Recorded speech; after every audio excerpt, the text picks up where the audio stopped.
यानी railway recruitment board ने जो वैकेंसीज निकाली थी उसमें एलिजिबिलिटी क्राइटेरिया के अंदर उन्होंने बीएड लिखा हुआ था, प्राइमरी में भी अलाउ किया हुआ था। अगर हम ऑन पेपर्स देखें तो उनके नोटिफिकेशन में, जो कि उन्होंने एडिट नहीं किया होगा पिछले जब भी लास्ट नोटिफिकेशन आया था उससे, तो वो एज इट इज दे दिया होगा, ये हम मान करके चल रहे थे। ये पूरा संभावना इसकी थी भी, संभावना क्या, क्योंकि जब सुप्रीम कोर्ट से ही बात ये हो चुकी है कि बीएड बनते ही नहीं है, उनका प्राइमरी में होना बनता ही नहीं है एज पर द नॉर्म और रूल। वो बात अलग है कि 6 साल जो केस चला उसके बाद फिर बहुत लोगों को समस्या हुई उसकी वजह से, और काफ़ी लोगों ने बीएड किया था, उस सारा वो अलग मसला है।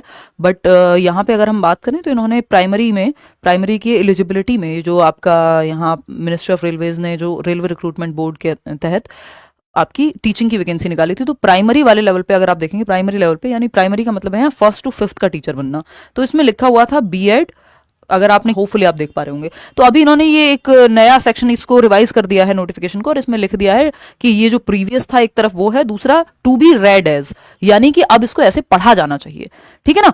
तो अगर हम देखें यहां तो बीएड यहां लिखा हुआ था और बीएड एमएड दोनों लिखा हुआ था एलिजिबिलिटी क्राइटेरिया में, इन दोनों सेक्शंस को यहां से हटा दिया गया है।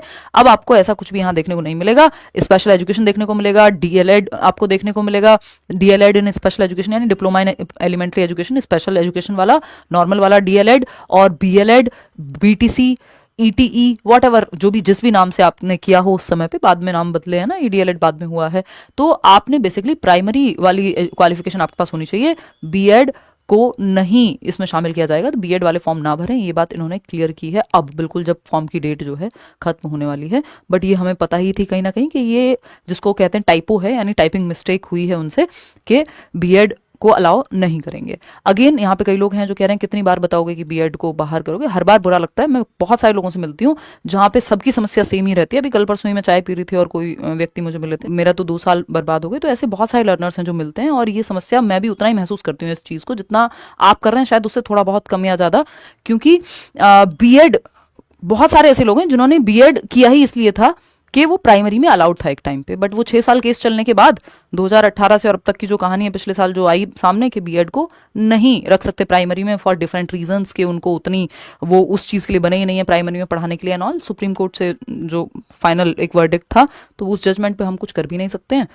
तो ये तो अब हम सबको ही पता है। तो इस तरह की जो पुराने नोटिफिकेशंस हैं या टाइपिंग मिस्टेक्स हैं अगर कहीं हो रहे हैं, तो उस चीज़ को करेक्ट होना ही होगा। हम अपने मन को तसल्ली या भावनाओं में बह के हम होप नहीं क्रिएट कर सकते कि नहीं बीएड वालों को कर दिया है प्राइमरी है। अभी तक जो फाइनल है वही फाइनल है, जैसा कि सुप्रीम कोर्ट ने कहा है कि बीएड कहीं भी प्राइमरी के लिए तो अलाउड नहीं है। ठीक है ना। तो कोई और बात हो आपके मन में तो आप कमेंट्स में पूछ सकते हैं। यही एक छोटी सी इन्फॉर्मेशन थी, और फॉर्म आपने होपफुली भर दिया होगा। आप तैयारी कीजिए, बेशक वैकेंसी कम है। मैं कोई बैच तो हम लोग लेकर के आए नहीं है आरआरबी का, बट ये मैंने पहले भी आपको कहा था, बेशक वैकेंसी कम है, बट आप एक बार पेपर की उस तरह से तैयारी करते हैं, एक मेंटेलिटी तैयार होती है, आप एक प्रॉपर टाइमिंग से लेकर के सब कुछ जब आप पेपर अटेम्प्ट करते हैं तो एक सीरियसनेस आती है और आपको पता लगता है आपकी तैयारी कितनी है, क्योंकि कॉमन सब्जेक्ट्स हैं तो कॉमन सब्जेक्ट्स का तो सिलेबस सभी जगह सेम है।